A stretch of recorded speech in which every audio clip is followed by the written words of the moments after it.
वैदिक ज्योतिष में 27 नक्षत्र, 12 राशियां और 9 ग्रह हैं। इन्हीं के इर्द गिर्द हम सबका जीवन चलता है, क्योंकि ये जो 27 नक्षत्र हैं चंद्रमा की पत्नियां हैं और इन्हीं 27 नक्षत्रों को चंद्रमा अलग अलग दिनों में भोग करते हैं। एक नक्षत्र में 2.25 दिन तक वह रहते हैं।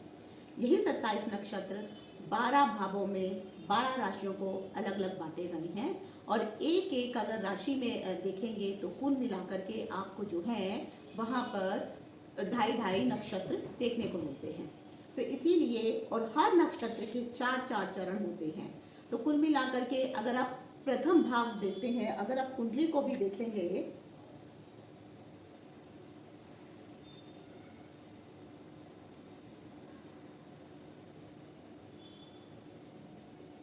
तो जब इस तरह की जब कुंडली का चार्ट जब भी बनता है तो ये जो प्रथम भाव है, जो जिसको हम लगन कहते हैं, मेष राशि होती है, इसके अंतर्गत आपको जो है 3 नक्षत्र मिलते हैं, यानी अश्विनी, भरणी, कृतिका यहाँ पे मिलते हैं। फिर उसके बाद जब दूसरे उसमें जाएंगे तो वहाँ पर आपको जो है रोहिणी, मृगशिरा, आद्रा। तो यहाँ पे चरण जो है इनके कभी आधे जो है यहाँ पे इस राशि में, क्योंकि जब यहाँ पर जब चरण इनके हुए थे तो कुल मिलाकर के 9 चरण होते हैं। तो 9 चरण के बाद जैसे अश्विनी, भरणी और भरणी के बाद कृतिका का जो चरण होता है, यहाँ पे जो कुछ 4 और 8 और 1 9 चरण होते हैं। तो कृतिका का एक चरण मेष राशि में रहेगा और बाकी के जो 3 चरण हैं वह दूसरी यानी वृष राशि में चले जाएंगे।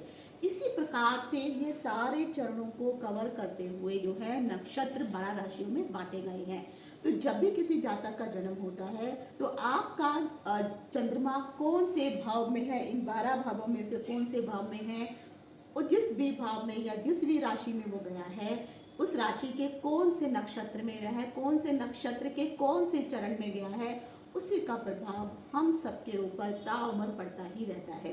क्योंकि चंद्रमा के अनुसार ही आपका व्यक्तित्व निर्धारित होता है, आपका जो सोचने समझने की जो शक्ति होती है, आपका जो आचरण होता है वह उस नक्षत्र पर भी आधारित होता है, उस राशि पर भी आधारित होता है। तो आज के इस वीडियो में मैं आपको अंतिम 3 नक्षत्रों के बारे में बताने वाली हूँ, जिसमें से पहला है पूर्वा भाद्रपद, उत्तर भाद्रपद और रेवती। ये जो है आपको इस 12 नंबर जो 12वां भाव है यानी मीन राशि के अंतर्गत यह तीनों नक्षत्र पड़ते हैं और यहीं पर जाकर के जो है फिर से चंद्रमा जो है पुनः वापस मेष राशि में आता है और इसी प्रकार से फिर वो पूरे महीने जो है उसके 15-15 दिन का जो है शुक्ल पक्ष कृष्ण पक्ष बनता है और आप इसी तरह से राशियों का भी है निर्माण होता रहता है। तो अभी तक जो भी मैंने आपको 27 नक्षत्रों में से कुल मिलाकर के जो है मैं आपको 24 नक्षत्रों तक जो है बता चुकी हूँ। आज अंतिम नक्षत्र के बारे में बताने वाली हूँ और ये जो नक्षत्र है अगर इनको भी अगर आप देखेंगे तो हर नक्षत्र कुल मिलाकर के जैसे मैंने कहा है 9 ग्रह हैं, तो ये 9 ग्रहों में से 3-3 नक्षत्र बांटे गए हैं। आज के इस वीडियो में मैं आपको बताने वाली हूँ ये जो अंतिम 3 नक्षत्र मैंने आपको बताए हैं, पूर्व भाद्र, उत्तर भाद्र और रेवती नक्षत्र। अगर इन नक्षत्रों में आपका जन्म हुआ है तो आपका आचरण किस प्रकार का रहने वाला है, आपको किस प्रकार के व्यवसाय करने चाहिए, आपका व्यक्तित्व कैसा होगा, आपकी मैरिज लाइफ कैसी होगी, आपको कौन से क्षेत्र में जो है ज़्यादा अच्छी सफलता प्राप्त होने वाली है। ओवरऑल देखा जाए तो क्या हर नक्षत्र जितने भी होते हैं, जितने भी ग्रह हैं, चाहे वो शुभ ग्रह हो या अशुभ ग्रह हो, हर सिक्के के 2 पहलू देखने को मिलते हैं। तो हर व्यक्ति में कुछ, चाहे अगर आपका शुभ नक्षत्रों में शुभ राशियों में भी जन्म हुआ है, जैसे मान लीजिए मीन राशि में भी अगर आपका जन्म हुआ है तो मीन राशि के जो भी नक्षत्र है उनमें भी जन्म हुआ है तो कहीं ना कहीं आपके अंदर गुण भी रहेंगे तो दुर्गुण भी विद्यमान होंगे। तो आपके अंदर कौन से गुण होंगे, कौन से दुर्गुण होंगे, आपके अंदर अच्छाइयाँ क्या हैं, इस नक्षत्र के बाकी जो कारक तत्व है वो कौन से रहने वाले हैं, आपका व्यक्तित्व कैसा होगा, आचरण कैसा होगा, और अगर स्वास्थ्य से संबंधित कुछ परेशानियां अगर आपको लगती हैं तो कौन सी परेशानियां आखिर आपको उठानी पड़ सकती हैं, इन सभी चीज़ों की जानकारी लेकर के मैंने परेशान लिया ज्योतिष ज्ञान सागर के माध्यम से अपने सभी नए पुराने दर्शकों का हार्दिक स्वागत करती हूँ। नमस्कार। ओम नमः शिवाय। जय हो शंकरा, आदिदेव शंकरा, तेरे जाप के बिना चले ये सांस किस तरह। मेरा कर्म तू ही जाने, क्या बुरा है क्या भला, तेरे रास्ते पे मैं तो आंख मूंद के चला। तेरे नाम की जोत ने सारा हर लिया तमस मेरा। नमो नमो शंकरा, भोलेनाथ शंकरा, रुद्रदेव हे महेश्वरा।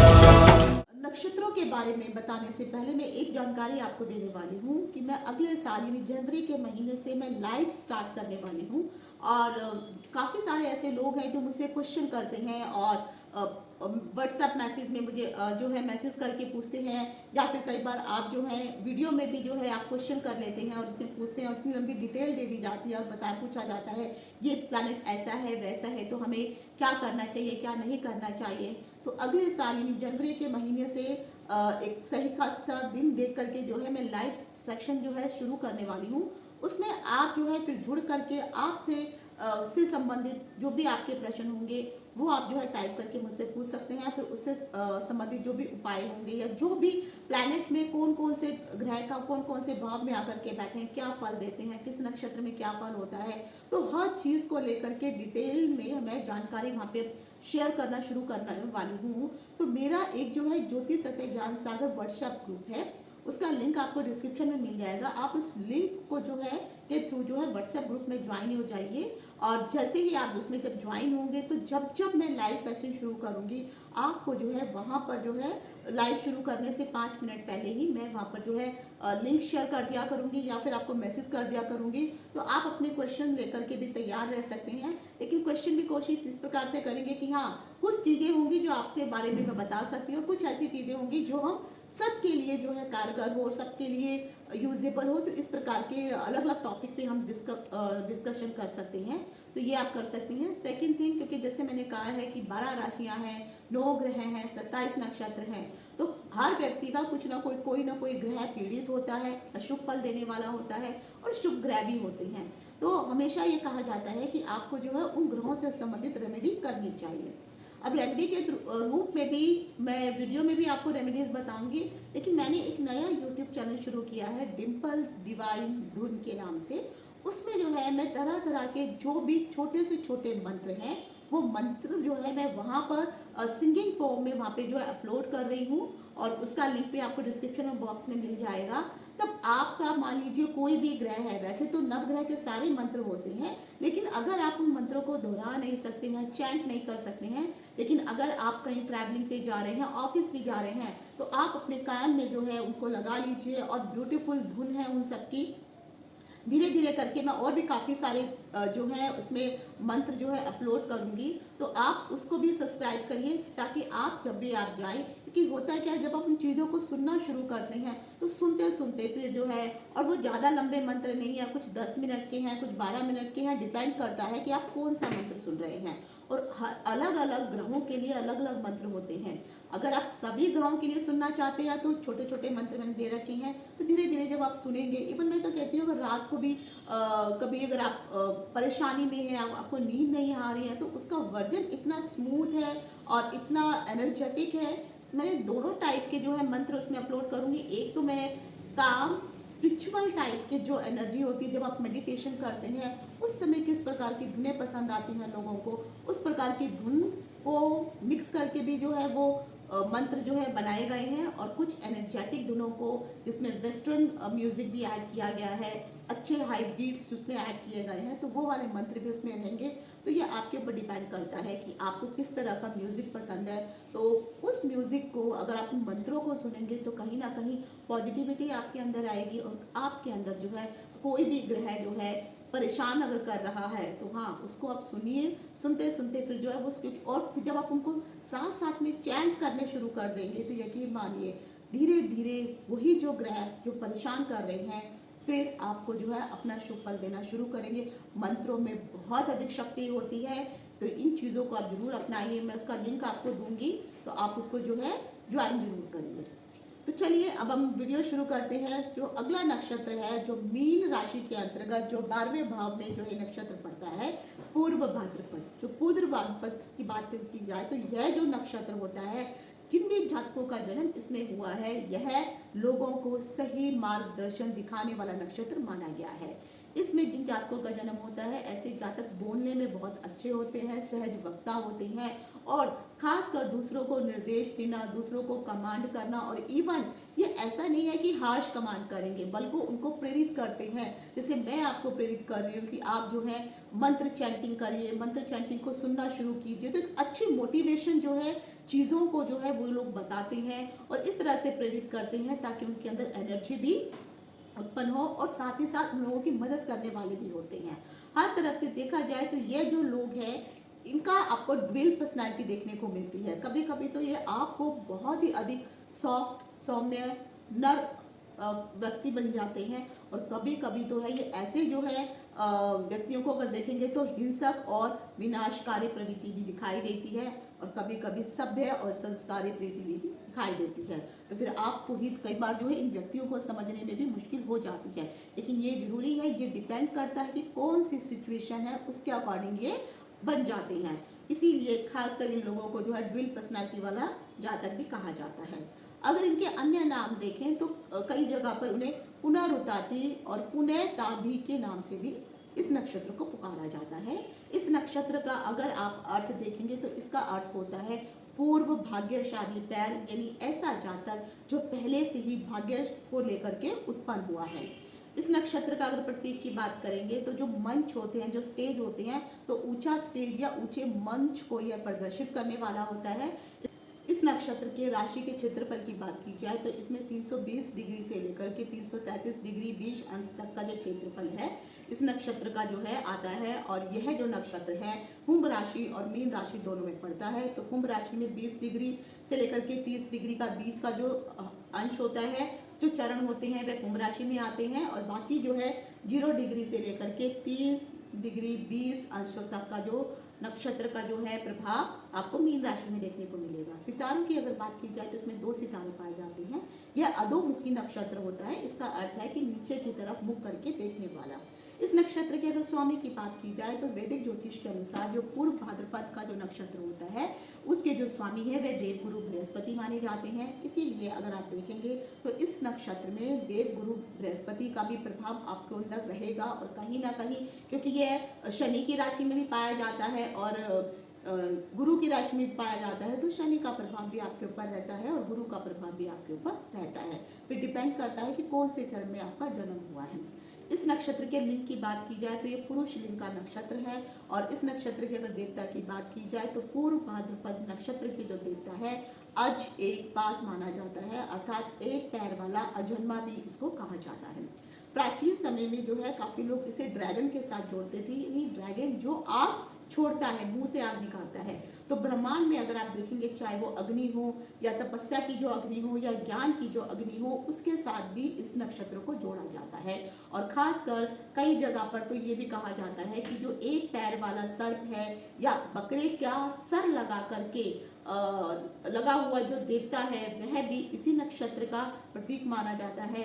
और इस नक्षत्र के लिए कहा जाता है कि ऐसा नक्षत्र जो है तूफानों के साथ जोड़ा जाता है, परेशानियों के साथ जोड़ा जाता है एवं शिव का जो रुद्र स्वरूप है वह भी इसी नक्षत्र के प्रतीक के रूप में माना जाता है। अगर इस नक्षत्र के प्रमुख कारक तत्वों की बात की जाए तो 2 मुंह वाला, उदास रहने वाला, काले जादू की ओर आकर्षित होने वाला, उत्पीड़क, सताया हुआ, विनाशकारी, हठी, शैतानी, दुखी, गुलाम, धनवान, चतुर और कंजूस। तो ये प्रतीक जो है, ये कारक जो है इस नक्षत्र के होते हैं। तो कहीं ना कहीं इस प्रकार के गुण आपके अंदर भी विद्यमान रहते हैं। अगर पूर्व भाद्रपद के मुहूर्तों की बात की जाए तो अगर आपने कोई मुहूर्त निकाला है तो ये जो मैं काम बता रही हूँ ये काम इन मुहूर्तों में करना आपके लिए लाभदायक होगा। झगड़े से संबंधित, जहर से संबंधित, हथियार से संबंधित, अग्नि से संबंधित या कोई भी लड़ाई वाला काम, क्रूरता वाला काम एवं मांस बिक्री करने वाला काम भी अगर आपको करना है तो इस नक्षत्र और इस मुहूर्त में अगर आप करते हैं तो इससे आपको फायदा होने वाला होता है।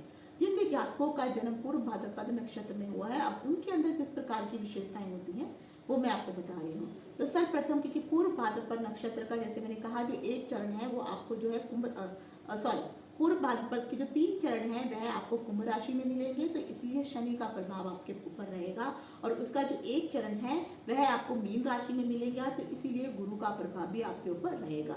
तो जो भी लोगों का जन्म पूर्व भाद्रपद नक्षत्र में हुआ है तो ऐसे जातक जो भी होती हैं यह भाग्यवादी होते हैं, निडर होते हैं, बुद्धिमान होते हैं और आशावादी होते हैं। निराशा इनके अंदर उतनी अधिक नहीं देखने को मिलती है।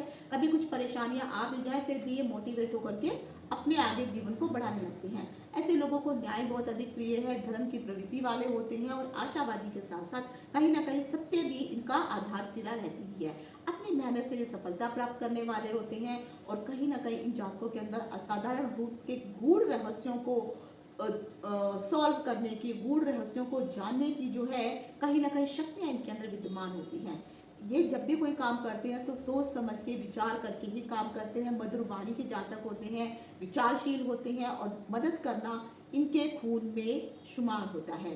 देखा जाए तो ऐसे जातक अगर किसी के साथ मित्रता कर लेते हैं तो मित्रता को जब तक कुछ सामने वाले के यहाँ से प्रॉब्लम ना आ जाए तो पूर्ण रूप से मित्रता को निभाने वाले होते हैं। यह संभावित रूप से ऐसे जातकों को देखेंगे तो ये धार्मिक भी होते हैं, आशावादी होते हैं, इसलिए कभी भी अपने ऊपर किसी भी प्रकार के नेगेटिविटी वाले जो थॉट्स अगर किसी के दिमाग में आते भी हैं या कोई इनके सामने कोई नेगेटिव बात भी करता है या ये अपने परेशानियों से भी मान लीजिए कभी परेशान हो भी जाते हैं तब भी अपने ऊपर उन नेगेटिव थॉट्स को हावी होने नहीं देते हैं। हाँ, लेकिन अन्याय के खिलाफ ये लड़ने वाले होते हैं, दृढ़ रूप से आवाज उठाने वाले होते हैं। जैसे मैंने कहा कि साधु जैसी प्रवृत्ति इनकी होती है, लेकिन जब अन्याय के खिलाफ आवाज उठाते हैं तो फिर यह लोग साधु बन के नहीं रहते हैं और अपने सिद्धांतों पर अड़िग होकर के काम करते हैं।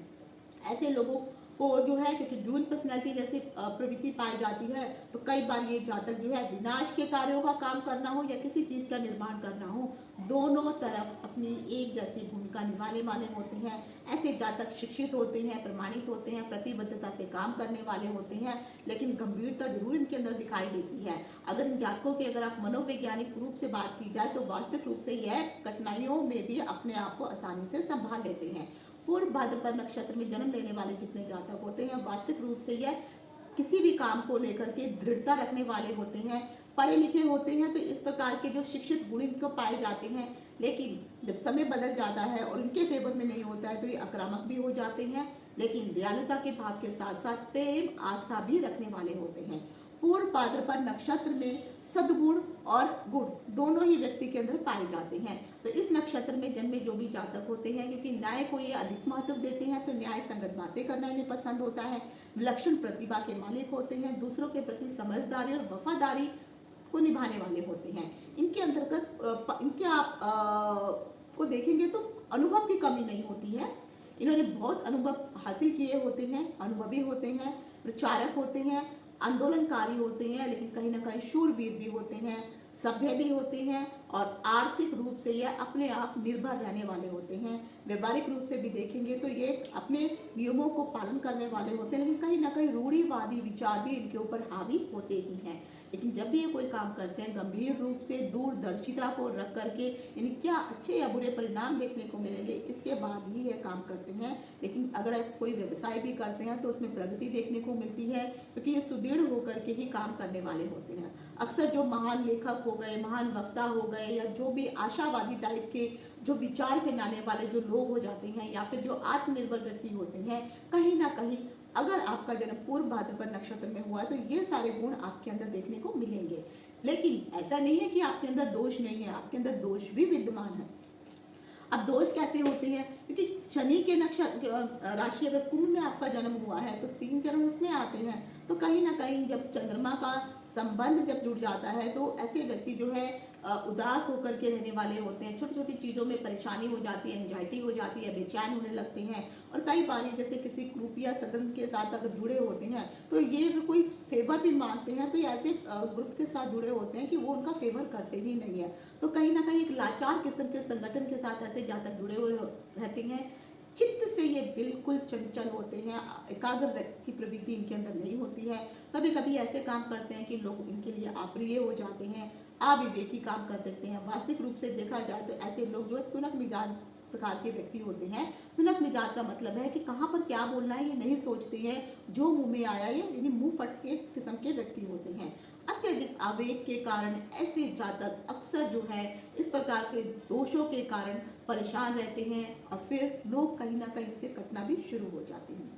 अगर पूर्व भाद्रपद नक्षत्र में पुरुषों का जन्म हुआ है तो उनके अंदर इस प्रकार के गुण अवश्य विद्यमान रहने वाले हैं। आप सद्भाव भावना रखने वाले व्यक्ति होते हैं, जीवन के लिए जो भी नियम और कानून बनाए गए हैं, जो भी आपके मापदंड आप निर्धारित करते हैं, उनको मानने वाले होते हैं। अगर आप कोई काम भी करना चाहते हैं तो काम में भी जो भी आपने नियम बनाए गए हैं, चाहे आपका व्यावसायिक लाइफ हो, चाहे आपकी पारिवारिक लाइफ हो, आप उन गुणवत्ता को निभाने में कठोरता से नियमों का पालन करने वाले होते हैं। देखा जाए तो कई बार ऐसे लोग जो हैं नियमों को बहुत अधिक महत्व देते हैं और ये पक्ष विपक्ष के प्रति बिल्कुल भी इनका ये नहीं है कि मैं इसको मान रहा हूँ तो मैं इसी का पक्ष लूंगा, नहीं। एक अगर कोई बात आ भी जाती है तो निष्पक्ष होकर के बात को करने वाले होते हैं। ऐसे पुरुष जरूरतमंदों के लिए जो है सहायक सिद्ध होते हैं, उनकी मदद करने वाले होते हैं। हाँ, इनके अंदर अत्यधिक धार्मिक प्रवृत्ति भी पाई जाती है, तो इन लोगों को मदद करना भी पसंद करते हैं। कुछ मामलों में कई बार देखा जाए, अगर आपकी कुंडली की सिचुएशन अगर ठीक नहीं है तो आर्थिक रूप से कई बार जो है आप अपने आप को थोड़ा कमजोर भी महसूस कर सकती हैं, लेकिन आपकी दृढ़ शक्ति या इच्छा शक्ति इतनी मजबूत होती है कि मेहनत के द्वारा फिर आप आगे कदम बढ़ा लेते हैं और सफलता प्राप्त करते हैं। अगर पूर्व भाद्रपद नक्षत्र में स्त्रियों का जन्म हुआ है तो ऐसी जो भी जितनी भी महिलाएं होंगी या अपने कार्यों के प्रति हमेशा वफादार रहने वाली होती हैं, नियमों और सिद्धांतों का पालन करने वाली होती हैं और यह कभी उनमें बदलाव करने की कोशिश नहीं करती हैं। हाँ, इनको मैनेजमेंट से संबंधित कोई काम दे दिया जाए तो इस प्रकार के जो नेतृत्व करने के गुण हैं जन्म जाति इन महिलाओं में पाए जाते हैं। बिना किसी समस्या के यह दूसरों से जो है सलाह मशवरा कर भी लेती हैं और फिर उनको मना भी लेती हैं। तो कई बार अगर कोई समस्या हो भी जाए तो इन महिलाओं को अगर सामने वाले के सामने मीटिंग करके बिठाने की बात की जाए और किसी चीज़ को राजी करने की बात हो तो ये महिलाएं बहुत बखूबी रूप से काम करने वाली होती हैं। खासकर अगर कई बार ये भी देखने में आता है कि ग्रहों की अगर बाकी सिचुएशन सही नहीं है तो कई बार ये महिलाएं भी बहुत अधिक जिद्दी हो जाती हैं, फिर दूसरों के साथ काम करना इनको पसंद नहीं होता है। खासकर ऐसी महिलाओं के साथ फिर काम करना टेढ़ी खीर वाली बात बन जाती है। और जब भी देखा जाए तो इस नक्षत्र में जो महिलाएं होती हैं जरूरतमंदों की मदद करना ये अवश्य जारी रखती हैं और उन्हें जरूरतमंदों की मदद करना पसंद भी होता है और उनके प्रति उदारता का भाव रखने वाली होती हैं। अब आपके करियर की बात करते हैं तो जो भी लोगों का जन्म पूर्व भाद्रपद नक्षत्र में हुआ है तो ऐसे लोगों के लिए करियर जो है खासकर क्योंकि जब सैटर्न जो है खुद करियर का मालिक होता है तो और ये लाभ भाव में रहता है, तो जब करियर की बात आ जाती है तो ऐसे लोगों में कहीं ना कहीं असाधारण व्यवसायिक क्षमताएं भी प्राप्त होती हैं। ये लोग बुद्धिमान होते हैं और जिस भी क्षेत्र में जाकर काम करते हैं तो उनके गुण रहस्यों को भी जान लेते हैं। कार्यों में लगातार ये वृद्धि होती रहती है और खास इनकी पोजीशन बढ़ती रहती है, इनकी आमदनी बढ़ती रहती है और अपने लक्ष्यों को प्राप्त कर लेते हैं। और अगर आप अपना कोई बिजनेस भी शुरू करते हैं तो वहां पर भी इसकी संभावनाएं लगातार बनी रहती हैं। इस नक्षत्र में उत्पन्न जितने भी व्यक्ति हैं क्योंकि खोजी प्रवृत्ति के होते हैं तो साइंस में अगर आप काम करना चाहते हैं, किसी रिसर्च सेंटर में अगर आप काम करना चाहते हैं, वहाँ पे आपका बहुत अच्छा प्रदर्शन आप कर सकते हैं। जब आपकी उम्र 22 से 33 वर्ष के बीच की अगर रहती है उस समय आपको अत्यधिक लाभ जरूर प्राप्त होता है और वहाँ पर जब आप काम करते हैं तो वहाँ पर बहुत जल्दी आपकी प्रोग्रेस होना शुरू हो जाती है। रही महिलाओं की बात तो महिलाओं के लिए भी जो है साइंस का क्षेत्र बहुत अच्छा है। आप भी विज्ञान में, प्रतियोगिक क्षेत्र में, डॉक्टर के क्षेत्र में आसानी से सफलता प्राप्त करने वाली होती हैं या आप एक अच्छी साइंटिस्ट बन सकती हैं। आप मेडिकल कॉलेज में भी जाकर के एक अच्छे डॉक्टर की पढ़ाई कर सकती हैं। जीवन में 40 से 54 वर्ष का जो समय होता है यह महिलाओं के लिए बहुत ही अच्छा और लाभकारी समय होता है और इस समय में महिलाएं जो है ज़्यादा अच्छी तरक्की करने वाली होती हैं। खासकर बाकी अन्य चीज़ें जो है आपके ग्रहों की महादशा वगैरह ये भी देखनी पड़ती है। पूर्व भाद्रपद नक्षत्र में अगर आपके पारिवारिक जीवन की बात की जाए, चाहे आप महिला हो या पुरुष हो, तो आपके पारिवारिक जीवन के लिए देखा जाए तो कभी ना कभी आपको अपने लिए प्रेम की भावना खलती है। आपको लगता है कि मैं तो बहुत समर्पित होकर के सब कर रहा हूँ, लेकिन सामने वाले की तरफ से आपको कमी नजर ही आती है। ऐसे व्यक्ति को जो है देखा जाए तो माँ के बीमारी को लेकर के हमेशा ये चिंतित रहते हैं और कई बार तो जब इनके पास समय नहीं होता है या माँ को ये समय नहीं दे पाते हैं तो इनकी माँ की जब मृत्यु हो जाती है तो उसके लिए भी स्वयं को ही जिम्मेदार समझना शुरू कर देते हैं और तब उनको फिर हीन भावना में फंसना शुरू हो जाते हैं। तो खास कर देखा जाए तो हालांकि आप अपने काम में सामर्थ्यवान व्यक्ति होते हैं, लेकिन पारिवारिक जीवन में आपके थोड़ी चाहे प्रेम का मामला हो, चाहे संबंधों का मामला हो, उतार चढ़ाव देखने को मिलते हैं। और खासकर अगर महिलाओं की बात की जाए तो अगर किसी महिला का जन्म इसमें हुआ है तो आप लोगों को जो है खासकर बच्चों के प्रति बहुत अधिक प्यार होता है। बच्चों के में ही आपका पूरा जीवन उसी में ही निकल जाता है। और पारिवारिक जो भी काम होते हैं उनको आप बखूबी ढंग से करने वाली होती हैं। लेकिन फिर भी कहीं ना कहीं फिर अंत में आपको असंतोष की भावना भी जाग जाती है, क्योंकि जब आपको लगता है कि मैंने अपने पूरे जीवन निकाल दिया और जब उसका जो प्रतिफल मिलना का जो वक्त आता है, या कई बार बच्चे कुछ ऐसी बात कर देते हैं, परिवार वाले ऐसी बात कर देते हैं, तो आपको फिर तकलीफ भी महसूस होती है। स्वास्थ्य की बात की जाए तो पुरुषों के लिए खासकर डायबिटीज की प्रॉब्लम हो सकती है। कई लोगों को जैसे खट्टे डकार आना, इसकी प्रॉब्लम हो सकती है। एक्सीडेंट होना, ये प्रॉब्लम आपको लग सकती है। पैरों में और पेट में चोट से संबंधित अक्सर प्रॉब्लम देखने को मिलती है।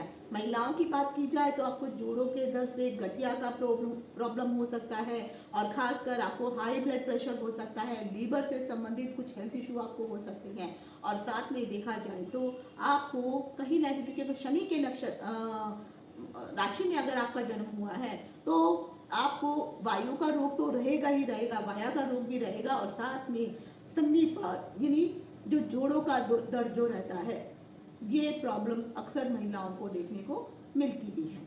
अगर प्रसिद्ध हस्तियों की बात की जाए तो कुछ ऐसे फेमस लोग भी हैं जिनका जन्म इस नक्षत्र में हुआ है और उन्होंने बहुत नाम भी कमाया है। तो अगर आप देखेंगे श्री राम कृष्ण परमहंस, उनका जन्म भी इसी नक्षत्र में हुआ था, और माइकल जैक्सन, इनका जन्म भी इसी नक्षत्र में हुआ था। पूर्व भाद्रपद नक्षत्र के अगर भाग्यशाली रत्न की बात की जाए तो जो पुखराज है, येलो सफायर, ये आपके लिए शुभ माना जाता है। भाग्यशाली अंक आपके लिए 3 और 8 होते हैं, क्योंकि 3 जो है वो गुरु का है और 8 शनि का होता है। शुभ रंग की बात की जाए तो जो सिल्वर होता है, सिल्वर कलर का जो शाइनी कलर होता है, ये आपके लिए शुभ माना जाता है। और भाग्यशाली दिन की बात की जाए तो कहीं ना कहीं शनिवार और बुधवार आपके लिए भाग्यशाली दिन कहलाते हैं। तो ये मैंने भी आपको बताया पूर्व भाद्रपद नक्षत्र के बारे में। अगर आप इनमें से कहीं ना कहीं अपने आप को रिलेट कर पाते हैं और आपको लगता है कि यस आपके अंदर इस प्रकार की प्रवृत्तियां हैं, तो जरूर कमेंट्स करके बताइए। अगला नक्षत्र जब आता है वह है उत्तर भाद्रपद नक्षत्र। जब हम उत्तर भाद्रपद नक्षत्र की बात करते हैं तो 27 नक्षत्रों में से 26 नंबर का नक्षत्र यह होता है।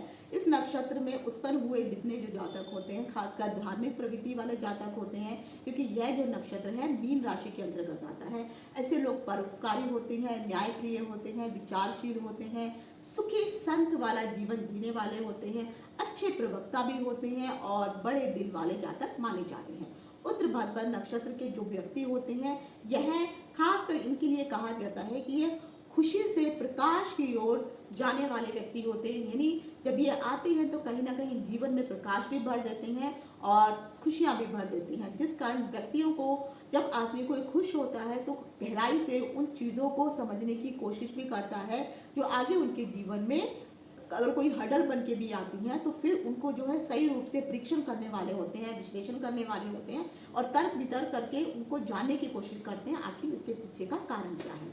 अगर उत्तर भाद्रपद की बात की जाए तो इनको अन्य नामों से, कुछ जगह पर उत्तरादि के नाम से, कुछ जगह पर उत्तराती के नाम से भी इसको पुकारा जाता है। इस शब्द के अर्थ का अगर देखा जाए तो इसका अर्थ होता है भाग्यशाली पैर, अर्थात सौभाग्यशाली वैवाहिक व्यक्ति के जीवन में जब कोई महिला प्रवेश करती है तब उसका जीवन जो है बदल जाता है। तो चाहे वो पुरुष हो या स्त्री हो, खासकर स्त्रियों के लिए जरूर कहा गया है कि ऐसी जो महिलाएं होती हैं जो विवाह के पश्चात अपने ससुराल में जाती हैं तो जब वहाँ पे सौभाग्य की वृद्धि होती है, तो इसीलिए इस नक्षत्र का जो अर्थ है वो सौभाग्यशाली पैर के साथ, पैरों के साथ जोड़ा गया है। इस नक्षत्र के अगर प्रतीक की बात की जाए तो कहीं ना कहीं ये जुड़वा चीजों को दर्शाते हैं, क्योंकि मीन राशि में आपको 2 मछलियां दिखाई देती हैं जो एक की पूंछ के पीछे दूसरी मछली पड़ी रहती है। खासकर जो जुड़वा चीजें होती हैं जैसे पलंग हो गया, पलंग के जो पैर होते हैं, पैरों की जो आकृति होती है चाहे आगे के पैरों या पीछे, तो जोड़ा रहता है।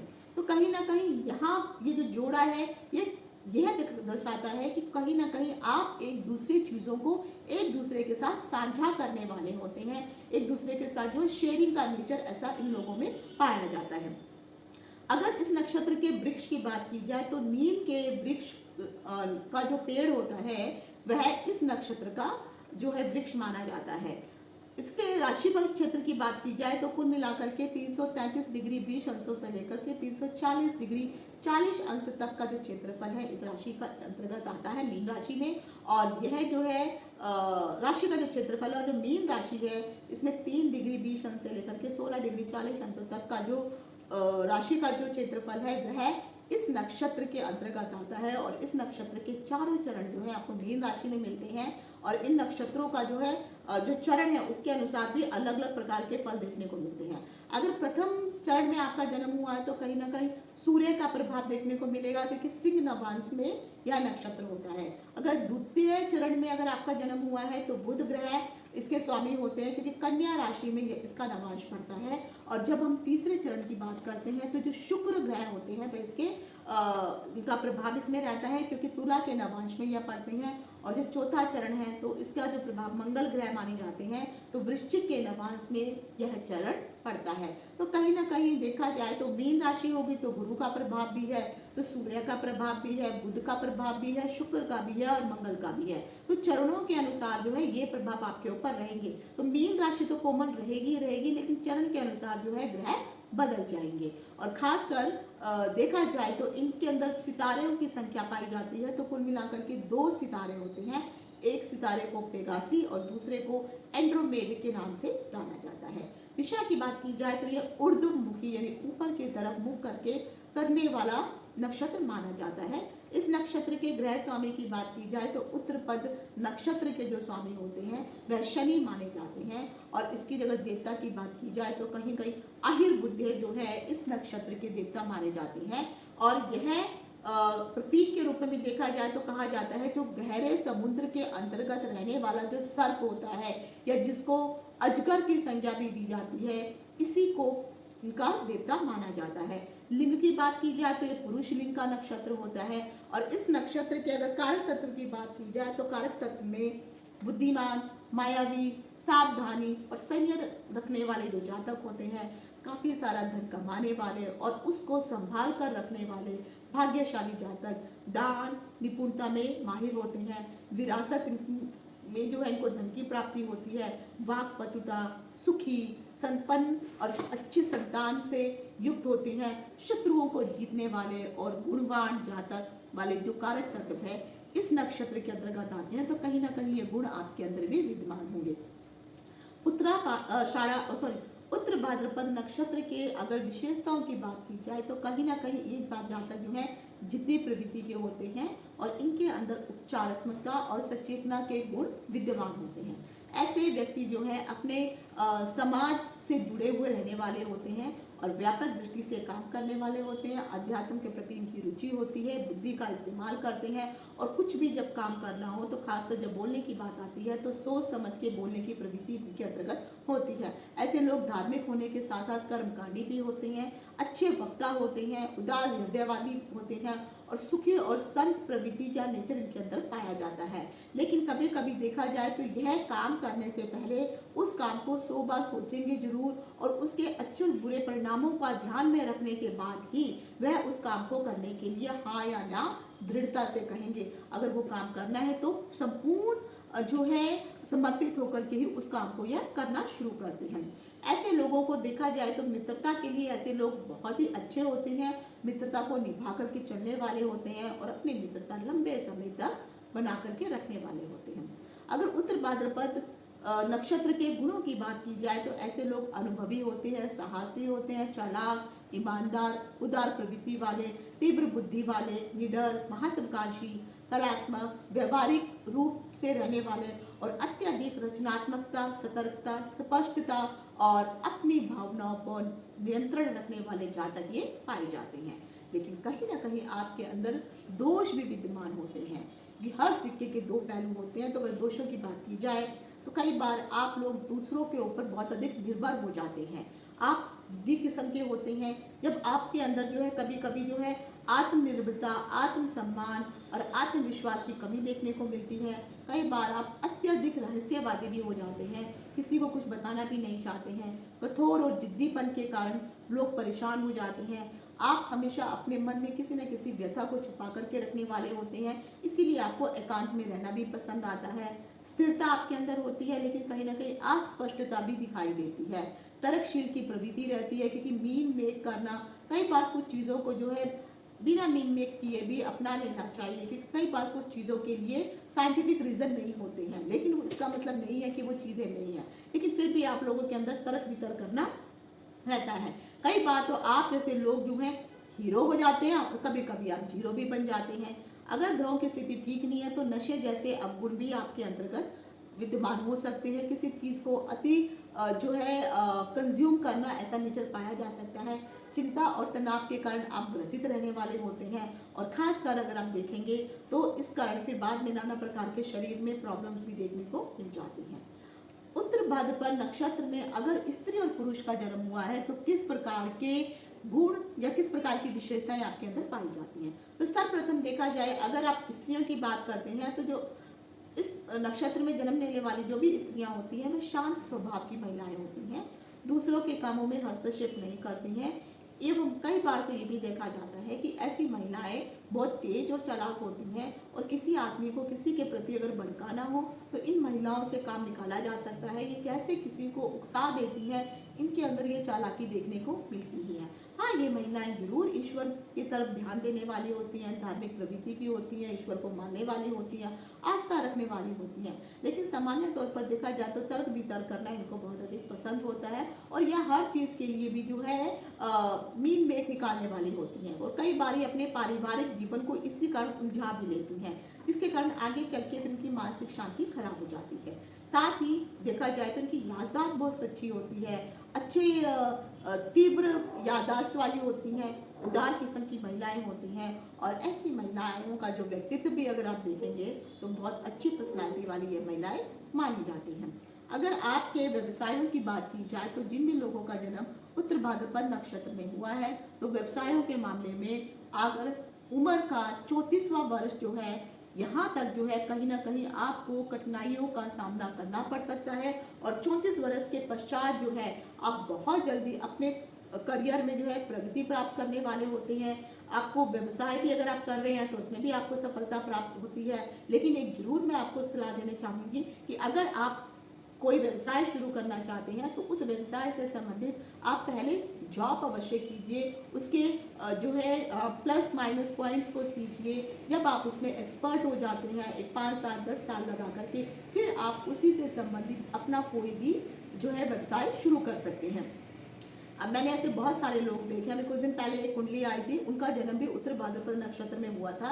तो पहले वे किसी एक आईटी कंपनी में काम करते थे, लेकिन वो कंपनी का काम क्या था कि लोग जो बड़ी बड़ी बाकी आईटी कंपनी होती है तो वहाँ पे वो ट्रेनिंग वगैरह दी जाती है, तो ट्रेनिंग दे करके फिर वो हायर करते हैं, टीचर को हायर करते हैं, और फिर कॉर्पोरेट ट्रेनिंग का अरेंजमेंट करते हैं। तो काफ़ी सालों तक जो है उन्होंने जो है उस कंपनी में काम किया, मैं कंपनी का नाम नहीं लेना चाहूँगी, और बाद में जाकर के जब उन्हें 8-10 सालों में काफ़ी अच्छे उनके लिंक बन गए, उनके प्रोफेसर्स हो गए या कॉर्पोरेट ट्रेनर हो गए, उनके साथ अच्छे लिंक हो गए, कंपनियों के साथ बहुत अच्छे लिंक हो गए, और जहाँ से ट्रेनिंग्स आती है उनके साथ अच्छे लिंक हो गए, तो बाद में उन्होंने उस कंपनी को छोड़ करके अपनी एक कंपनी शुरू कर दी, और फिर वहाँ से जो था एजुकेशन वाला काम, तो देखिए क्योंकि जुपिटर इसका मालिक है तो एजुकेशन वाला काम भी हो गया, साथ में ट्रेनिंग देने वाला काम भी हो गया, और इन्होंने कि 8-10 साल उन्होंने उस कंपनी में काम किया तो उसके माइनस और प्लस पॉइंट भी देख लिए, और फिर जाकर के अब वो अपना अच्छा खासा बिजनेस कर रहे हैं। तो इस प्रकार से जो है अगर आप बिजनेस करते हैं, अपना व्यवसाय करते हैं,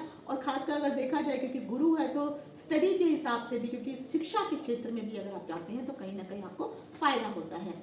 इसके पश्चात अगर देखा जाए तो कहीं ना कहीं जैसे मैंने कहा कि शैक्षणिक संस्थान हो, चाहे कॉलेज हो, स्कूल हो, वहाँ पे भी आप पढ़ा सकते हैं। आपके अंदर साहित्यिक क्रिएटिविटी भी रहती है तो साहित्यिक क्षेत्र में भी कुछ ना कुछ आप काम कर सकते हैं, और कई बार तो ऐसे लोगों का जो है कम उम्र में ही पता चल जाता है। बचपन में मैंने ऐसे कई बार तो ऐसे बच्चे भी देखे हैं जिनकी उम्र जो हार्डली 8-10-12 साल की होती है, तो उनको बड़ी बड़ी बुक्स पढ़ना, नॉवेल्स पढ़ना बहुत अच्छा लगता है। और इस नक्षत्र में अगर महिलाओं की बात की जाए तो आप जो है साइंस के क्षेत्र में बहुत अच्छी काम करने वाली हो सकती हैं। तो आपके लिए जैसे डॉक्टर जो है बनना, या फिर आप किसी चीज़ को में रिसर्च इत्यादि करना, तो ये कहीं ना कहीं क्वालिटी आपके अंदर पाई जाती है। तो अगर आप साइंस के फील्ड को अपनाती हैं, रिसर्च के फील्ड को अपनाती हैं, डॉक्टर बनने की संभावनाएं कहीं ना कहीं महिलाओं में ज़्यादा देखने को मिलती है। उत्तर भाद्रपद नक्षत्र में जन्मे हुए जातकों का अगर पारिवारिक जीवन की बात की जाए तो कहीं ना कहीं, पुरुषों की बात करें तो यह अपने मित्रों के साथ बहुत अच्छा संबंध रखते हैं, और खासकर अपने परिवार वालों के साथ, ये दोनों के साथ अच्छा संबंध रखने वाले होते हैं। और समय आने पर उनकी जो भी समस्याएं होती हैं उन समस्याओं में उनको सहायता भी करते हैं, लेकिन कई बार यही मित्र इनके लिए परेशानी का सबब भी बन जाते हैं। भाई बहनों की बात की जाए तो भाई बहनों से भी इनको जो है अत्यधिक परेशानियों का सामना करना पड़ सकता है। हालांकि देखा जाए पिता की से भी इनको इतना अच्छा कोई जो है सहयोग प्राप्त नहीं होता है, लेकिन माँ के साथ इनके नेचर्स बहुत अच्छे रहते हैं। बड़े पैमाने पर माँ इनकी मदद करने वाली होती है, विशेष लाभ माँ से प्राप्त होता है, और प्रेम भी और स्नेह भी माँ के साथ कुछ ज़्यादा ही होता है। अगर महिलाओं की बात की जाए तो ऐसी जो महिलाएं होती हैं वो एक आदर्श गृहिणी होती हैं, शिष्टाचार के जो है गुण उनके अंदर पाए जाते हैं। अपने जीवन साथी के साथ जो है ये बहुत अच्छा तरीके से व्यवहार करने वाली होती हैं, और खासकर इनका अगर वैवाहिक जीवन की बात की जाए तो सही ही अमूमन रहता है। लेकिन कई बार ऐसी प्रवृत्तियां भी देखी जाती हैं कि वैवाहिक जीवन में इनको सब कुछ प्राप्त होता है, लेकिन उसके बावजूद कहीं ना कहीं इनको सेटिस्फेक्शन प्राप्त नहीं होता है। महिलाओं में भी एक चीज़ ये भी देखने को भी आती है कि हाँ, ये दिमाग विवेक का प्रयोग करने वाली होती हैं, लेकिन कहीं ना कहीं जब प्रेम का मामला आता है तो प्रेम के मामले में दिमाग यूज़ नहीं किया जाता है, और जीवन साथी के प्रति जब आप दिमाग यूज़ करना शुरू कर देती हैं तो फिर आपके पारिवारिक जीवन में समस्याएं उत्पन्न होना वाजिब है। तो इस प्रकार की प्रवृत्ति थोड़ी आपको कम करनी चाहिए। कई बार तो मैंने यहाँ तक भी देखा है कि ये इतना अधिक सोचती हैं, या कई बार काम के सिलसिले में भी इनको अलग होना पड़ता है, और इतना अधिक दूरियां हो जाती हैं अपने पार्टनर के साथ कि बाद में फिर इनको कमी महसूस होने लगती है, और कई बार तो ये अपनी गलतियों के कारण ही अलगाव ले लेती हैं, और कुछ ऐसी समस्याओं का फिर बाद में सामना करना पड़ता है। और एक उम्र का एक लंबा हिस्सा, चाहे आप कोई नौकरी कर रही हो या आपका हस्बैंड कोई नौकरी कर रहा हो, तो आप एक जगह पर होंगे, आपके हस्बैंड कहीं होंगे, तो जॉब के सिलसिले में भी फिर आपको जो है लंबा समय जो है अलग अलग दूरी बना करके रहना पड़ता है। अभी मेरे पास एक कुंडली आई थी, एक हस्बैंड वाइफ थे, इनके 2 बच्चे थे।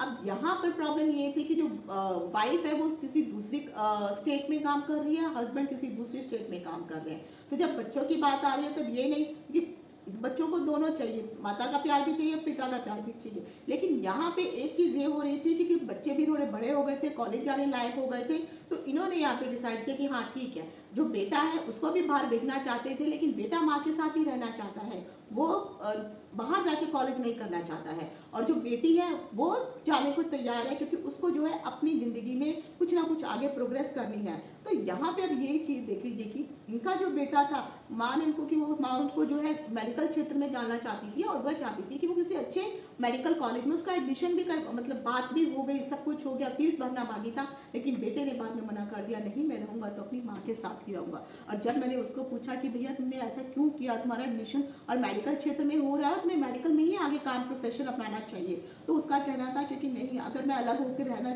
चला जाता ना तो मेरी माँ जो अच्छा अच्छा खाना बनाती है मुझे वो खाने को नहीं मिलेगा। तो सिर्फ उस बच्चे ने सिर्फ माँ के खाने के चक्कर में वो उस दूसरे स्टेट में नहीं गया। और साथ में देखा जाए, अब जब काम के क्षेत्र की भी बात आती है, क्योंकि माता एक अलग क्षेत्र में काम कर रही है, उनका हस्बैंड एक जो है दूसरी जगह पर काम कर रहा है, तो यहाँ पर भी कहीं ना कहीं अब जो है एज अ वाइफ इनको ऐसा लगता है कि बेटा है तो बेटे के साथ अगर पिता रहेंगे तो ज़्यादा अच्छा उसको हैंडल किया जा सकता था, लेकिन ये अपनी जिद में, क्योंकि मुझे नई नौकरी करनी है, मुझे भी नौकरी करनी है, हस्बैंड को, और हस्बैंड गवर्नमेंट नौकरी करते हैं तो हस्बैंड कहीं और काम कर रहे हैं, लेकिन ये प्राइवेट नौकरी करने के चक्कर में दूसरी जगह आ गई। तो अब यहाँ पर अब इनको परेशानी हो रही थी, तो इसलिए फिर जब ये कुंडली देखी तो कहीं ना कहीं उनका यही उत्तर भाद्रपद नक्षत्र पड़ रहा था। तो एक लंबा समय इन्होंने जो था अपने हस्बैंड से दूरी में बिताया, स्टिल दे आर वर्किंग। पर फिर मैंने इनको वही समझाया कि ठीक है, अब इतना समय निकल गया है, तो जब तक आपको नौकरी करनी है कर सकते हैं, बाकी आपकी अपनी मर्जी है कि आप इसको आगे कितना कंटिन्यू करते हैं। तो कई बार जो महिलाएं हैं अपनी जिद के कारण या अपने, क्योंकि यहाँ पे होता है क्या ना, फिर आप प्रैक्टिकल रूप से जो है सोचना ज़्यादा शुरू कर देते हैं और मन के जो विचार होते हैं, जो भाव होते हैं, उनको इग्नोर करना शुरू कर देते हैं। तो जिसके कारण ना फिर एक लंबा डिस्टेंस, एक लंबा अलगाव हो जाता है। और कई बार तो फिर ये लंबा अलगाव, चाहे वो आपकी जिद ही क्यों ना हो, आपसे जीवन साथी को दूर कर ही देती है। या कारण कुछ भी हो सकता है, लेकिन दूरियां देखने को मिलती हैं। अगर आपके स्वास्थ्य की बात की जाए तो इस नक्षत्र में जन्म लेने वाले जो पुरुष होते हैं उनका स्वास्थ्य की संभावना अच्छे रहने की कम ही दिखाई देती है। अमूमन देखा जाए तो बार बार सर्दी जुकाम होना, वायरल रोग होना, वायरल डिजीज होना लगातार अमूमन ताउम्र आपके साथ बनी ही रहती है। और इस चीज़ में हमेशा ये अपने आप को असहाय महसूस करते हैं। छोटी छोटी चीज़ों में इनको कोल्ड कफ की बीमारी होना शुरू हो जाती है। और खासकर देखा जाए तो आप लोगों को शुगर की बीमारी हो सकती है, सांस लेने में समस्याएं हो सकती हैं। तो इस प्रकार की प्रॉब्लम पुरुषों में दिखाई देती है। और खासकर अगर महिलाओं की बात की जाए तो हालांकि ये इस प्रकार की कोल्ड कफ की बीमारियां जरूर आपको इतनी नहीं दिखाई देती हैं, लेकिन ये जरूर है कि बाकी आगे चल के जो बीमारियां आती हैं उसमें जरूर आपको जो है लंबा परेशानी हो सकती है। लेकिन ताउम्र तक जो है जिसे पुरुषों में देखा जाता है वो चीज़ें नहीं पाई जाती हैं। हाँ, आप लोगों को जो है एक तो गर्भाशय से संबंधित कुछ इशू हो सकते हैं, तो उसमें इशू देखने को मिलते हैं। सीने में दर्द से संबंधित कुछ इशू हो सकते हैं, दमे की शिकायत आपको हो सकती है। तो ये प्रकार की प्रॉब्लम्स जो है महिलाओं में देखने को आती हैं। अगर उत्तर भाद्रपद नक्षत्र में अगर फेमस हस्तियों की बात की जाए तो जो है काजोल है, उनका भी जन्म इसी नक्षत्र में हुआ है। वहीदा रहमान फिल्म एक्ट्रेस थी, उनका भी जन्म इसी ही नक्षत्र में हुआ है। आपके लिए भाग्यशाली अगर मैं रत्न की बात की जाऊं तो गोमेद बहुत शुभ रहता है। और जो भाग्यशाली अंक है 4 नंबर राहु का, 8 नंबर सैटर्न का, तो ये भी आपके लिए शुभ माना जाता है। और जो बेस्ट कलर की बात की जाए तो पीले रंग का रंग, नीला और हरा, ये आपके लिए बेस्ट कलर होते हैं। और शुभ दिनों की बात की जाए तो अगर आप कोई काम शुरू करना चाहते हैं तो शनिवार, शुक्रवार और सोमवार का दिन आपके लिए बेस्ट माना जाता है। और अगर मैं मुहूर्तों की बात करूं तो अगर आप कहीं पे कोई कंपनी ज्वाइन करते हैं, पहली बार ज्वाइन करना चाहते हैं, तो ये नक्षत्र शुभ रहता है। घर बनाने के लिए नक्षत्र सब शुभ है। विवाह संबंधित कोई बात इत्यादि करनी है, गृह प्रवेश करना है, जनेऊ धारण करना है, बच्चे के संस्कार करने हैं, तो उस समय यह नक्षत्र शुभ माना जाता है। तो अब अगर जो भी मैंने अभी आपको उत्तर भाद्रपद नक्षत्र से संबंधित जो चीजें मैंने आपको बताई हैं, तो क्या आप पुरुष या महिला होने के नाते कितना अपने आप को इसके साथ रिलेट कर पा रहे हैं, क्या ये चीजें आपके साथ है या नहीं, कमेंट्स करके मुझे जरूर बताइए। अब अगला नक्षत्र आता है, वो है रेवती नक्षत्र। तो 27 नक्षत्रों में की जो श्रृंखला मैंने शुरू की थी उसका यह अंतिम नक्षत्र है। तो 27 नक्षत्रों में 27वें नंबर का अंतिम नक्षत्र रेवती नक्षत्र होता है। यह नक्षत्र में जिस भी जातक का जन्म होता है तो कहीं ना कहीं कहा जाता है कि ऐसे जातक के पास जीवन में पोषणता, पॉजिटिविटी और जीवन को अलौकिक करने की क्षमता उस व्यक्ति में विद्यमान होती है। यह एक लाभकारी नक्षत्र माना जाता है। और जब भी जीवन की कोई यात्रा जब आप शुरू करते हैं तो यात्राओं में आपको लाभ से प्रभावित करने वाला ये नक्षत्र होता है। रेवती नक्षत्र में जन्म लेने वाले जो जातक होते हैं अक्सर देखा जाए तो ये मददगार किस्म के लोग होती हैं, लोगों को हेल्प करना, अपनी परंपराओं से जुड़े रहना और आशावादी किस्म के व्यक्ति होते हैं इस नक्षत्र में। क्योंकि देखा जाए क्योंकि ये जुपिटर के अंतर्गत ये नक्षत्र आता है, तो लोग जो है धार्मिक होते हैं, बौद्धिक प्रवृत्ति वाले होते हैं और कहीं ना कहीं सेंसिटिव लोग भी ये होते हैं, अपने परिवार के प्रति ये समर्पित होते हैं और खासकर ऐसी संस्थाओं के साथ जुड़े हुए होते हैं जो धर्म से संबंधित होती हैं। इन लोगों को कला में कला के क्षेत्र को पसंद होते हैं, म्यूजिक में जाना पसंद होता है, अध्यात्म में रुचि रखने वाले होते हैं, संगीत में इनको रुचि होती है, साथ कर जीवन में यात्राएं करना इनको पसंद होता है और यात्राओं के दौरान काफी सारे परिवर्तन इनके अंदर देखने को आते भी हैं। इसीलिए ये जरूर कहा गया है कि कभी ना कभी हो सके तो साल में 1 या 2 बार आपको यात्राएं अवश्य करनी चाहिए, क्योंकि कहीं ना कहीं जो चंद्रमा है, क्योंकि अभी मछली अगर आप देखेंगे जो मीन राशि है वो कभी रुकती नहीं है। मीन राशि मतलब उसका जो सिंबल मछली है, वो मछली रुकती नहीं है एक जगह। मछली का काम तैरते ही रहना है, वह कहीं ना कहीं तैरती रहती है। तो किसी न किसी चीज की खोज में, ऐसा लगता है खोज में है, तो जब तक आप चलते रहेंगे, यात्राएं करेंगे, तो आपको नए नए अनुभव भी प्राप्त होते हैं। रेवती नक्षत्र के अगर मैं शब्द का अर्थ बात करूं तो इसका अर्थ होता है समृद्धि, अर्थात धनवान, जो सफलता और संपदा को प्रभावित करने वाला होता है और उससे संबंधित रखता है।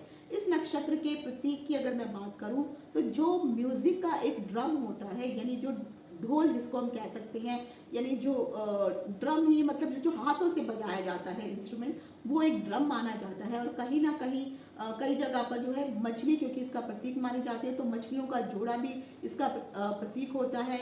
ढोल प्रसाद में देखा जाए तो एक मादा हाथी को भी इसके साथ जोड़ा जाता है। जब मछली की हम प्रतीक की बात करते हैं तो मछली कहीं ना कहीं उर्वरता और आध्यात्मिक प्रभाव को दर्शाने वाली होती है, क्योंकि यह अध्यात्म की क्योंकि 12वें राशि है और ये मोक्ष का घर होता है। तो यहाँ पर जब भी कोई भी जिस प्लैनेट आता है तो हमेशा हम इसको हानि का भाग जोड़ते हैं। तो हानि इसलिए, यहाँ पे हानि किस चीज की, फिर जब आप यात्राएं करेंगे तो यात्राओं में जो है आप मोह माया की हानि यहाँ पर करने की बात होती है। इसलिए जब आप इस नक्षत्र के समय अगर यात्रा करते हैं तो जरूर ये कहा जा सकता है कि कुछ ना कुछ परेशानी आपको हो सकती है, हानि हो सकती है। क्यों? क्योंकि यहाँ पर लॉस दिखाई देता है। तो हो सकता है आपका सामान चोरी हो सकता है, या फिर जो है रास्ते में कोई ट्रेन में अगर जा रहे हैं तो ट्रेन खराब हो गई, या लंबा आपको वेट करना पड़ गया, तो कुछ ना कुछ प्रॉब्लम्स तो उस समय दिखाई देती हैं।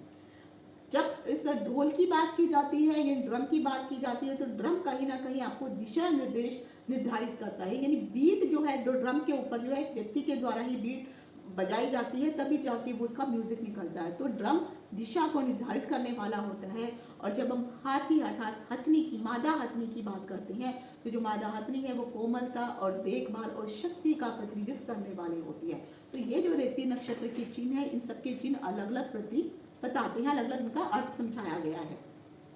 अगर राशि के क्षेत्रफल की बात की जाए तो कुल मिलाकर के 346 डिग्री 40 अंश से लेकर के 360 डिग्री का जो क्षेत्रफल है, ये अंतिम क्षेत्रफल है, यह इस नक्षत्र के अंतर्गत आता है। और मीन राशि में 16 डिग्री 40 अंश से लेकर के 30 डिग्री तक जो है यहाँ पर यह नक्षत्र रेवती नक्षत्र पाया जाता है। और ये अंतिम चरण तक जो है यहाँ पर ये नक्षत्र के चारों चरण जो है इसी राशि में ही रहते हैं। रेवती नक्षत्र के 4 चरण होते हैं, प्रत्येक चरणों का अलग शुभ अशुभ प्रभाव देखने को मिलता है। प्रत्येक चरण के अलग अलग ग्रह होते हैं, तो उन ग्रहों के स्वामियों का प्रभाव भी जातक के ऊपर मिलेगा। क्योंकि रेवती नक्षत्र के स्वामी जो है वो बुध ग्रह हो जाते हैं, तो बुध का प्रभाव है।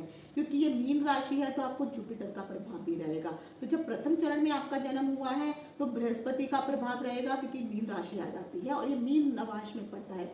दूसरे चरण में अगर आपका जन्म हुआ है तो कहीं ना कहीं शनि का प्रभाव आपके ऊपर रहेगा, क्योंकि ये मकर नवाश में आ जाता है। तीसरे चरण में अगर आपका जन्म हुआ है तो फिर भी आपके ऊपर शनि का ही प्रभाव रहेगा। और जब चतुर्थ चरण में आपका अगर जन्म हुआ है तो यहाँ पे जुपिटर अर्थात गुरु का प्रभाव देखने को मिलता है। नक्षत्रों में अगर सितारों की संख्या की बात की जाए तो कुल मिलाकर के इसके अंदर 32 या 36 सितारे पाए जाते हैं, जिसे सीसियम के नाम से जाना जाता है। दिशा की बात करें तो ये त्रियक मुख नक्षत्र वाला नक्षत्र होता है। और इस नक्षत्र के अगर स्वामी की बात की जाए तो जैसे मैंने कहा कि रेवती नक्षत्र का जो स्वामी है वे बुध ग्रह माने जाते हैं। और जो बुध ग्रह है कहीं ना कहीं लर्निंग से, एजुकेशन से संबंधित है। तो डीप नॉलेज रखने वाले, अपनी नॉलेज को इकट्ठा करके रखने वाले और अपनी संपदा को बचा करके रखने वाले संकेत जो है इस नक्षत्र के स्वामी में दिखाई देते हैं। अगर इस नक्षत्र के देवता की बात की जाए तो कहीं ना कहीं जो हिंदू देवता है पूषण जो है इस नक्षत्र के स्वामी माने जाते हैं। कई जगह पर उनको पूषा या पोषण करता है, या जिसके अंदर सुरक्षा करने की जो भावना होती है। तो रेवती नक्षत्र के जो देवता है ये तीनों अलग अलग नाम से इसमें पाए जाते हैं, लेकिन इन तीनों का काम यही है पोषण करना। पोषण का मतलब है पोषण करना और सुरक्षा की भावना को कायम रखना।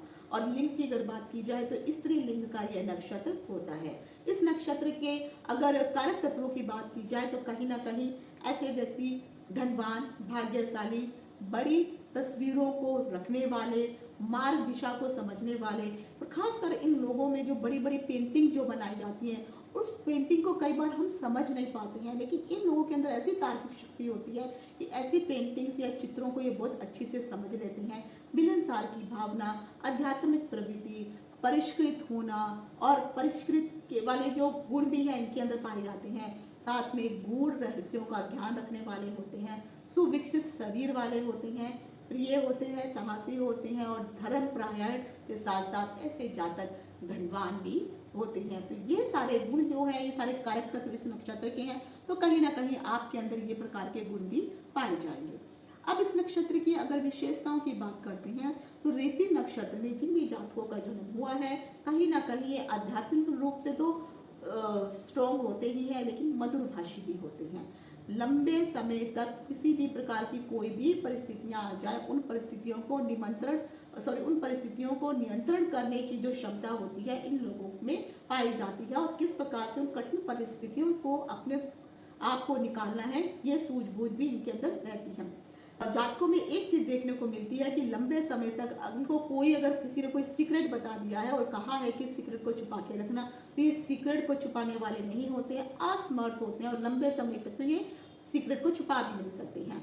हाँ, ये जरूर है, ये अपने दिमाग का इस्तेमाल करते हैं, अपनी अंतरात्मा की आवाज़ अवश्य सुनते हैं और उसी के बाद ही अपने जीवन को निर्धारण करते हैं। और देखा जाए तो अमूमन ऐसे लोगों का जो जीवन है कहीं ना कहीं अच्छा ही जाता है, क्योंकि जब आप अंतरात्मा की आवाज़ सुनते हैं तो आपको सही चीज़ें ही पता चलती हैं। हाँ, इनके अंदर आकर्षण जरूर रहता है, धार्मिक प्रवृत्ति होती है और ये आकर्षण के कारण भीड़ में भी दूर से आप इनको पहचान सकते हैं, अपनी एक अलग पहचान बनाने वाले होते हैं, आध्यात्मिकता के क्षेत्र से जुड़े हुए होते हैं, धर्म पर विश्वास करने वाले होते हैं, अपनी परंपराओं को मानने वाले होते हैं। जिस प्रकार के भी संस्कार परिवार ने उनको दिए होते हैं उन पर संस्कारों को, धर्मों के प्रति विश्वास रखने वाले और खासकर कठोर और दृढ़ रूप से विश्वास रखने वाले ऐसे जातक होते हैं।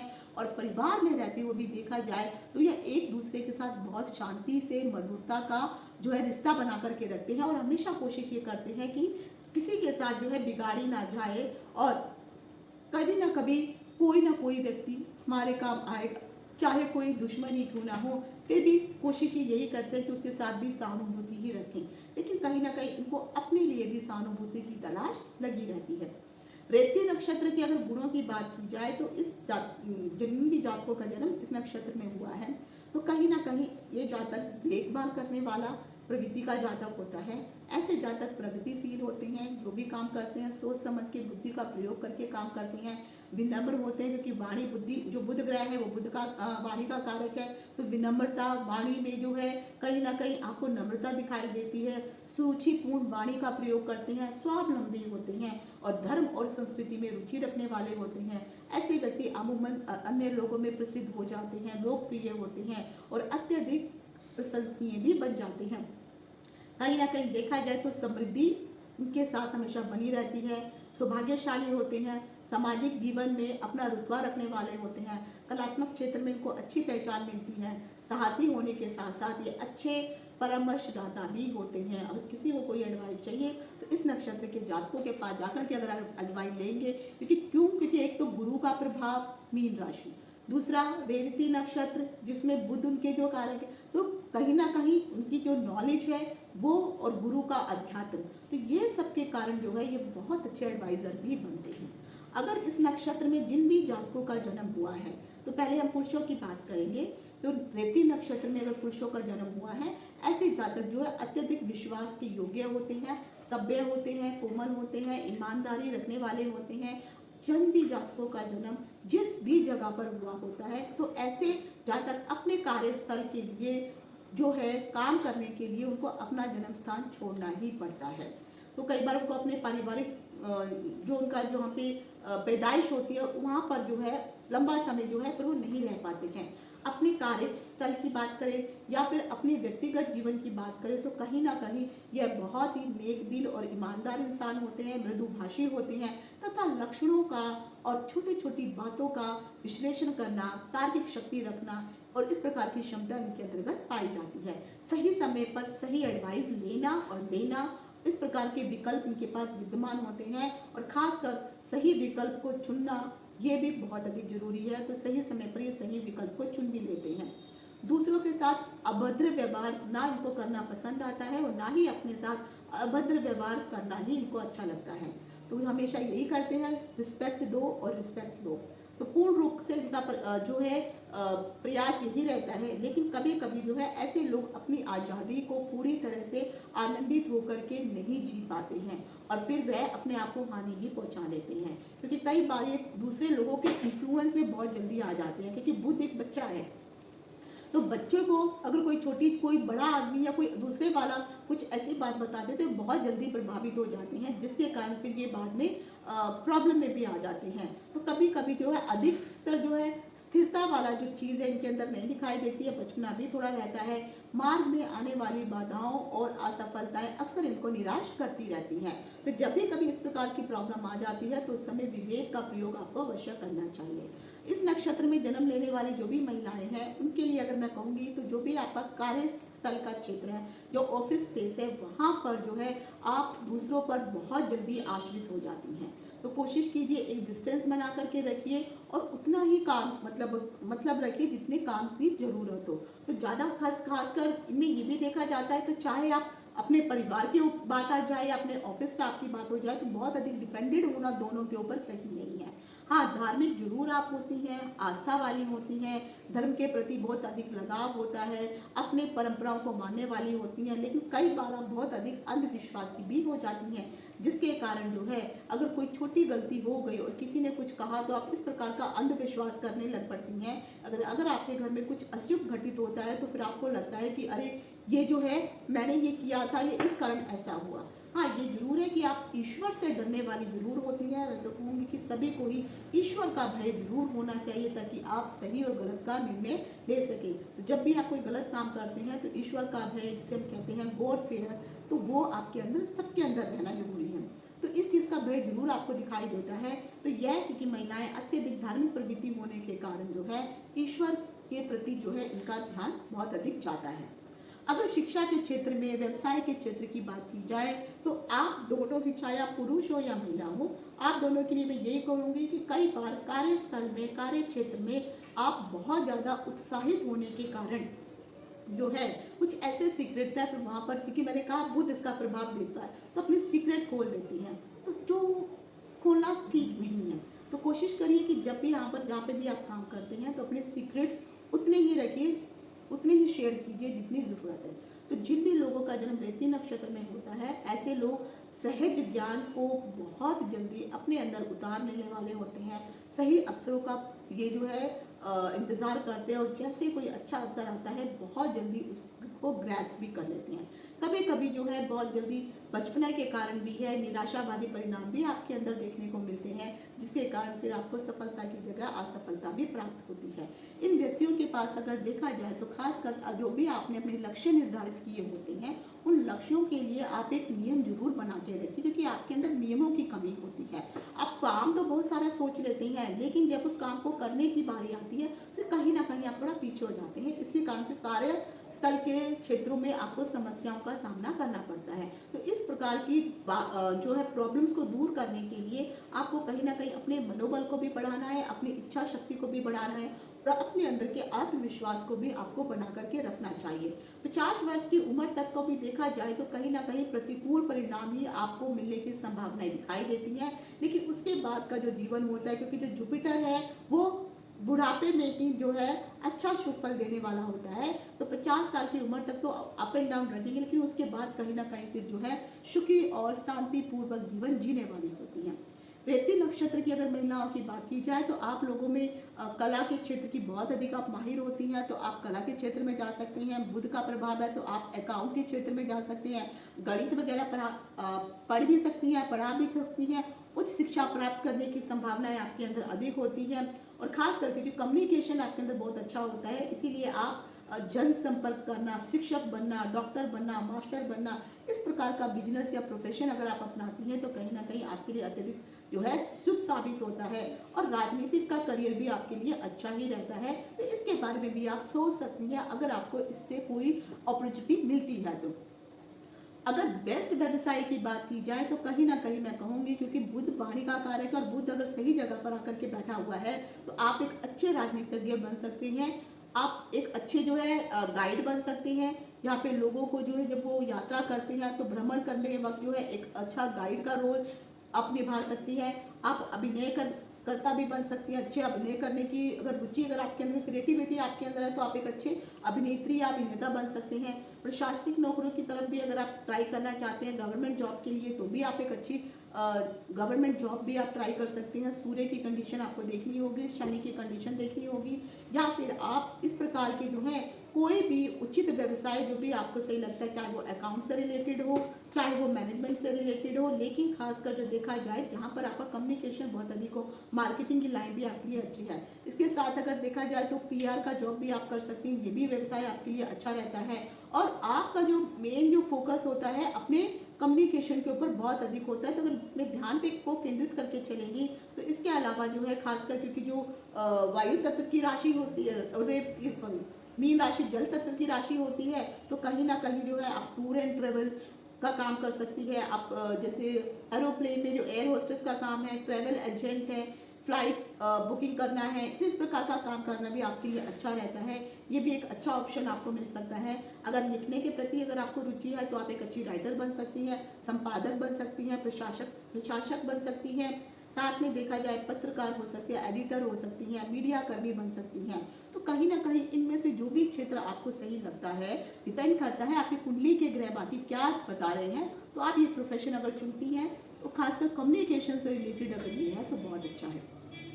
पारिवारिक जीवन की बात अगर की जाए तो रेवती नक्षत्र में अगर पुरुषों के पारिवारिक जीवन की बात की जाए तो ऐसे लोग जो हैं खासकर जो उनके जान पहचान के लोग होते हैं, उनके जो रिश्तेदार होते हैं, किसी ना किसी प्रकार का अगर वह उनसे कोई फायदा उठाने की कोशिश करते हैं या लाभ प्राप्त करने की कोशिश करते हैं तो अक्सर उनको जो है मुंह की खानी पड़ती है, तो उसकी संभावनाएं कम ही होती हैं। तो मैं तो कहूँगी कि जो भी रेवती नक्षत्र के जितने भी जातक होते हैं, आप ये मत सोचिए कि मैं अगर अपने रिश्तेदारों के लिए आज कुछ कर रहा हूँ और मुझे कल जब जरूरत होगी ये करेंगे, तो ऐसा नहीं होने वाला है। तो यहाँ पर या तो अगर आप किसी की हेल्प कर रहे हैं तो कहते हैं नेकी कर दरिया में डाल, वो वाला या तो आपको हिसाब रखना चाहिए। आप नेकी कर सकते हैं, जो भी करनी है वो करिए, लेकिन दोबारा आपको वापस मिलेगा इसकी कोई भी गुंजाइश नहीं है, क्योंकि जैसे मैंने कहा 12वां भाव है, हानि का भाव है, तो यहाँ पर उस चीज़ों को जो है छोड़ना पड़ता है, तभी तो यहाँ पे आपको मोक्ष की प्राप्ति फिर बताई जाती है। तो जो भी आप काम करेंगे उसको, जिसके लिए कुछ आपने हेल्प की, भूल जाइए। हाँ, ये जरूर है कि आपका पारिवारिक जीवन एक अच्छा पारिवारिक जीवन जीने वाले होते हैं, जीवन साथी आपका अच्छा होता है, समझदार होता है, वफादार होता है, विनम्र किस्म का व्यक्ति होता है और परिपक्व व्यक्ति देखने को मिलता है। खासकर बुद्धिमान जरूर होता है, जिसके कारण आप अपने वैवाहिक जीवन को बहुत अच्छे से सुखी और आनंदमय रूप से जी सकती हैं। अगर इस नक्षत्र की महिलाओं की बात की जाए तो अगर आपकी जो मैरिज लाइफ होती है वहाँ के भी अगर सभी पहलुओं को देखें तो कहीं ना कहीं आनंद की प्राप्ति होती है। जीवन साथी से आपका बहुत ही अच्छा मधुर संबंध होता है, शांतिपूर्ण संबंध होता है और कहीं ना कहीं हर प्रकार के लाभ आपको अपने जीवन साथी से प्राप्त होते हैं, क्योंकि जुपिटर अगर आपकी कुंडली में, महिलाओं की कुंडली में जुपिटर अगर अच्छा है तो उनको एक अच्छा हस्बैंड प्राप्त होता है। ससुराल पक्ष की बात की जाए तो वहाँ जरूर कुछ ना कुछ छोटी मोटी अनबन बनी रहती हैं, लेकिन ये जो अनबन है ज़्यादा समय तक नहीं चलती हैं।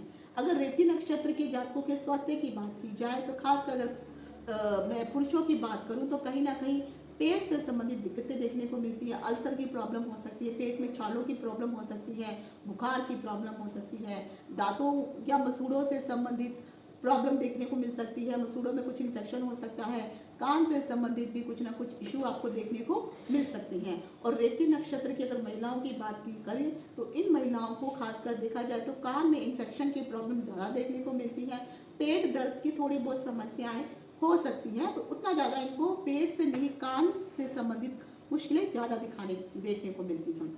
अगर इस नक्षत्र में जन्म लेने वाले जो फेमस हस्तियां हैं अगर उनकी बात करूं तो जो जया बच्चन है उनका जन्म इसी नक्षत्र में हुआ है, और जो एंजेलिना जोली है जो फॉरेन एक्ट्रेस है उनका जन्म भी इसी नक्षत्र में हुआ है।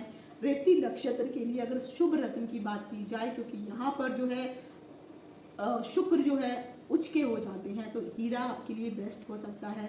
खासकर देखा जाए तो क्योंकि गुरु का है तो आपके लिए जो है येलो सफायर पुखराज ये भी आपके लिए अच्छा हो सकता है, लेकिन ये डिपेंड करता है बाकी आपकी कुंडली के ग्रहों के को भी देखना पड़ेगा कि ये कारक में आ रहे हैं या मारक में आ रहे हैं या बाधक में आ रहे हैं। उसके बाद आपको शुभ अंकों की बात की जाए तो 3 और 5 अंक आपके लिए शुभ होते हैं। बेस्ट कलर की बात की जाए तो ब्राउन कलर भूरा रंग आपके लिए अच्छा होता है। बेस्ट दिनों की बात की जाए तो शुभ वार जो शनिवार और गुरुवार आपके लिए शुभ वार रहते हैं। और अगर रेवती नक्षत्र में कोई अगर आप काम करना चाहते हैं तो विवाह से संबंधित मुहूर्त अगर रेवती नक्षत्र में निकालते हैं अच्छा है, कर सकते हैं। कोई ज्वेलरी खरीदनी है एक्सपेंसिव लाइक सोना या चांदी खरीदने हैं या फिर उससे संबंधित कोई शॉप या कोई काम शुरू कर रहे हैं रेवती नक्षत्र में कर सकते हैं। वस्त्र खरीदना, सवारी खरीदना, गृह प्रवेश करना, हजामत बनाना, कोई नई मेडिसिन अगर आप शुरू करना चाहते हैं तो इस नक्षत्र में अगर आप शुरू करते हैं तो कहीं ना कहीं इससे आपको फायदा ही होता है। तो ये मैंने आपको रेवती नक्षत्र की भी संपूर्ण जानकारी दी है और यहाँ से जो 27 नक्षत्रों की जो जर्नी थी ये समाप्त हो गई है। तो अब आप मुझे जरूर बताइए अगर आपको रेवती नक्षत्र के साथ रिलेट कर पा रहे हैं तो कमेंट्स में लिख के जरूर बताइए कि आपके साथ जो भी प्रॉब्लम या जो भी अच्छाई या जो भी गुण अवगुण आपके साथ मैंने डिस्कस किए हैं ये प्रभाव आपके ऊपर है या नहीं है। तो आशा करती हूँ कि जो भी मैंने जानकारी दी है आपके लिए लाभदायक होगी। अगर जो भी नक्षत्रों से संबंधित आपको दिक्कतें हैं तो मैं तो जरूर कहूँगी कि कई बार आपको नक्षत्रों से संबंधित उपाय अवश्य करने चाहिए।